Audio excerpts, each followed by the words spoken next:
Согласно информации правоохранителей, авария произошла 16 декабря в районе села Ивановка. Водитель автомобиля Toyota, двигаясь с востока на запад на 50-м километре объездной дороги Бишкек-Нарын-Торугар, выехал на полосу встречного движения и столкнулся с Volkswagen. Результат – 5 человек погибли на месте. Еще 3 были госпитализированы в тяжелом состоянии.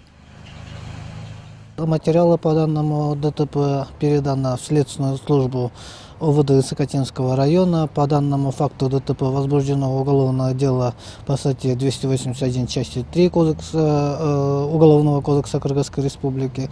Начато расследование. Неосторожность водителей – вот что становится одной из главных причин всех несчастных случаев на дорогах страны, говорят эксперты. Если взять статистику последних лет, то цифры просто ужасающие. К нам поступили с результата дорожно-транспортного происшествия. Да? В основном это бишкекчане или там гости из Бишкека, мигранты наши, да, которые внутренняя миграция.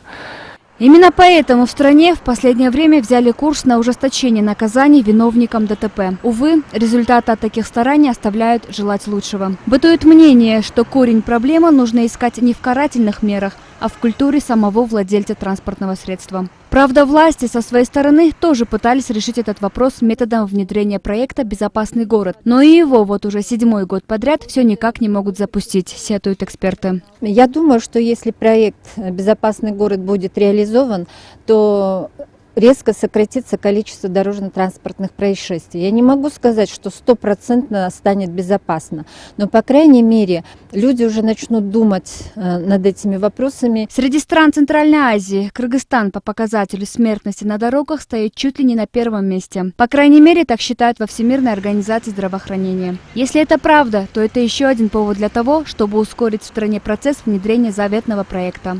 Мерим Кубанычбек-кызы, Арстанбек Дукуев, Новости Ушпирин.